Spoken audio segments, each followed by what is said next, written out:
घोटालों पे घोटाले, घोटालों पे घोटाले, राफेल घोटाला, कभी कोई घोटाला, कभी कोई घोटाला हुआ चला जाता है। ये आज तक किसी चीज़ को इन्होंने माना नहीं। तो जिस दिन रिजल्ट आ रहा है उस दिन नीट का क्या हुआ। और साथ ही साथ आप ये देखिए कि शेयर मार्केट में इन्होंने 30 लाख करोड़ का कितना बड़ा घोटाला इन लोगों ने किया है। इनकी बुनियाद ही भ्रष्टाचार है। इस बार पहली बार ऐसा देखने को मिल रहा है कि 67 बच्चों के 720 में से 720 मार्क आए हैं। और ना केवल इतना, जबकि एक सेंटर के 6 बच्चे टॉप कैसे हो सकते हैं।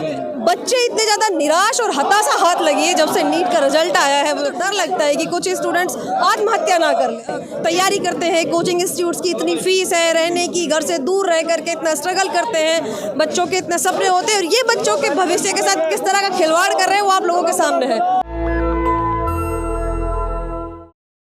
सर क्या कहना चाहेंगे जो नीट के एग्जाम में स्कैम हुआ है? नीट एग्जाम के साथ साथ देखा जाए तो कितने बच्चे एकदम पास हुए, 720 नंबर जिनके दिखाए जा रहे हैं, जो कि हम पॉसिबल ही नहीं था इस पेपर होने के लिए। तो इस चीज़ को लेकर हम ये कहना चाहेंगे कि एग्ज़ाम दोबारा होना चाहिए, क्योंकि इस हिसाब से अगर कई लोग एनटीए तो इस बात, नेशनल टेस्ट एजेंसी इस बात को मानने से इनकार कर रही है कि पेपर लीक हुआ है। पेपर लीक हुआ है ये मानने का इंतजार कर रही है, बट आप ये देखो ना कि एक सेंटर के अंदर अगर 6 बच्चे सेम रैंक पे आ रहे हैं तो उस चीज़ के लिए हम कुछ ना कुछ तो इसके लिए उठाना पड़ेगा ना स्टेप आप लोगों को। इस चीज़ पे सरकार ये रिजल्ट भी 14 जून को आना था और इसे 4 जून को जारी कर दिया गया है। हाँ, तो इस हिसाब से आप खुद देख सकते हैं जल्दी रिजल्ट के हिसाब से आएगा। इसमें रिजल्ट जल्दी आने का कोई ना कोई तो रीज़न होगा ना। सर क्या कहना चाहेंगे आप? हम दोबारा रिजल्ट एग्जाम दोबारा चाहना चाहते हैं और कुछ नहीं चाहते हैं। लेकिन अभी भी जो है नेशनल टेस्ट एजेंसी इस बात को मानने के लिए। सर आप मैम आप क्या कहेंगी, ये जो विरोध प्रदर्शन हो रहा है नीट के एग्जाम में जो स्कैम हुआ है, 67 बच्चों के मार्क्स आए, क्या कहेंगे आप? देखिए, ये जो सरकार है ये इसकी बुनियाद ही भ्रष्टाचार है। उसी दिन इतना बड़ा भ्रष्टाचार, इतना बड़ा घोटाला, इतना बड़ा बच्चों के साथ नाइंसाफी सामने आई। और जिस दिन रिजल्ट आया था उस दिन ये हुआ। और जब आपने देखा होगा कि चुनाव में जिस तरह से बार बार प्रधानमंत्री, गृह मंत्री, वित्त मंत्री, गरीब इस जनता की जो गरीब आवाम है उन सब से जो छोटे छोटे पैसों के शेयर लगा के मतलब पैसे कमाना चाहते हैं, उन सबको किस तरह से इन्होंने ब्रेन वॉश किया कि 400 सीट आएंगी, 400 सीटें आएंगी हमारी, पैसे इन्वेस्ट करो। खुद अमित शाह जी कहते हुए दिखाई दिए, नरेंद्र मोदी कहते हुए दिखाई दिए, निर्मला सीतारमन ने भी ये कहा। इतना बड़ा घोटाला, अभी तो ओथ भी नहीं हुई है। आप देखिए कि एक तो जिस दिन रिजल्ट आ रहा है उस दिन नीट का क्या हुआ। और साथ ही साथ आप ये देखिए कि शेयर मार्केट में इन्होंने 30 लाख करोड़ का कितना बड़ा घोटाला इन लोगों ने किया है। अभी तो शपथ भी नहीं हुई है। ये लोग तो, इनकी बुनियाद ही भ्रष्टाचार है। ये स्कैम पे स्कैम, स्कैम पे स्कैम, स्कैम पे स्कैम, ये लोग नहीं रुक रहे हैं। और इसी वजह से आज हम अपनी लड़ाई जारी रखे हुए हैं। बताया जा रहा है कि जो ये नीट का एग्जाम था वो इसका रिजल्ट 14 जून को आना था, लेकिन इसे चुनाव के नतीजों के बीच में 4 जून को ही जारी कर दिया गया। और देखिए ना फिर किस तरह से इन लोगों का भांडा फूटा है। आप ये बताइए कि आज़ाद इतिहास, आज़ाद भारत में ऐसा पहली बार हुआ है।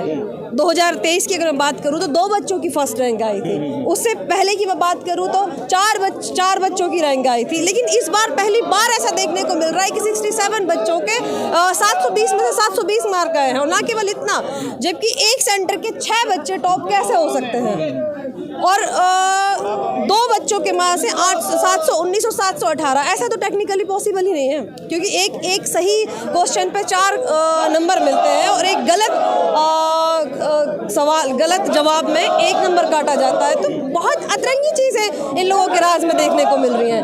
अब बच्चे इतने ज़्यादा निराश और हताशा हाथ लगी है जब से नीट का रिजल्ट आया है। बहुत सारे स्टूडेंट्स की ये हालत हो गई है कि हमें तो डर लगता है कि कुछ स्टूडेंट्स आत्महत्या ना कर लें। ऐसे मुहाने पर इन्होंने विद्यार्थियों को लाके खड़ा किया हुआ है कि उनके भविष्य के साथ खिलवाड़ हो रहा है। इतने पैसे लगा करके बच्चे तैयारी करते हैं, कोचिंग इंस्टीट्यूट्स की इतनी फीस है, रहने की, घर से दूर रह करके इतना स्ट्रगल करते हैं, बच्चों के इतने सपने होते हैं, और ये बच्चों के भविष्य के साथ किस तरह का खिलवाड़ कर रहे हैं वो आप लोगों के सामने है। इसी वजह से आज यूथ कांग्रेस यहाँ प्रोटेस्ट कर रहा है और हम अपनी आवाज़ उठाते रहेंगे। हम जब तक सरकार इस पेपर को रद्द नहीं करेगी, हम सड़क पर इस तरह लड़ाई लड़ते रहेंगे। एनटीए ने एक प्रेस रिलीज की है और उसने इस बात को मानने से इनकार किया है कि कोई स्कैम हुआ है या किसी प्रकार की धोखाधड़ी हुई है, जबकि पटना में गिरफ्तारियां भी हुई हैं। देखिए, ये इस देश का दुर्भाग्य है कि इतने बड़े बड़े घोटालों पे घोटाले, घोटालों पे घोटाले, राफेल घोटाला, कभी कोई घोटाला, कभी कोई घोटाला हुआ चला जाता है। ये आज तक किसी चीज़ को इन्होंने माना नहीं है। ये किसी चीज़ की जवाबदेही, ये लोग जवाबदेही नहीं है किसी चीज़ के लिए, किसी चीज़ को ये मानते नहीं है। अगर कोई हादसा हो जाता है कहीं, चाहे वो ट्रेन हादसा हो, चाहे मोरी पुल की बात करूँ, ये वहाँ भी अपनी जिम्मेदारी नहीं लेते। ये तो फिर भी नीट का रिजल्ट है, लेकिन अब ऐसा नहीं चलेगा।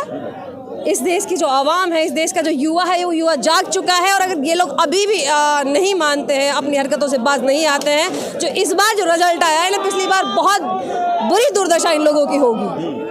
तो हमने सुना कि यहाँ पे जो कांग्रेस कार्यकर्ता है किस तरह से लगातार विरोध प्रदर्शन कर रहे हैं कि जो नीट में जो एग्ज़ाम में स्कैम हुआ है, उस बात को लेके यहाँ सभी लोग विरोध प्रदर्शन कर रहे हैं कि 67 बच्चों के जो मार्क्स है वो कैसे एक जैसे आ सकते हैं। और पटना में गिरफ्तारियां भी हुई हैं, पटना पुलिस ने गिरफ्तारियां भी की है स्कैम को लेके, लेकिन एनटीए इस बात को मानने से इनकार कर रहा है कि कोई एग्ज़ाम में कोई स्कैम हुआ है, और वो इस बात को अभी तक मान भी नहीं रहा है। और इसी बात को लेके जो कांग्रेस के यूथ कार्यकर्ता आज अपने कार्यालय पर विरोध प्रदर्शन कर रहे हैं और लोगों ने बैरिकेड तोड़े हैं। और आपने सुना है, तो क्या है आपकी राय इस पूरे बातचीत पे? आप अपनी राय जो है हमें ज़रूर कमेंट में लिखें। मैं रंजय कुमार, कैमरामैन श्रवण के साथ, नमस्कार, धन्यवाद।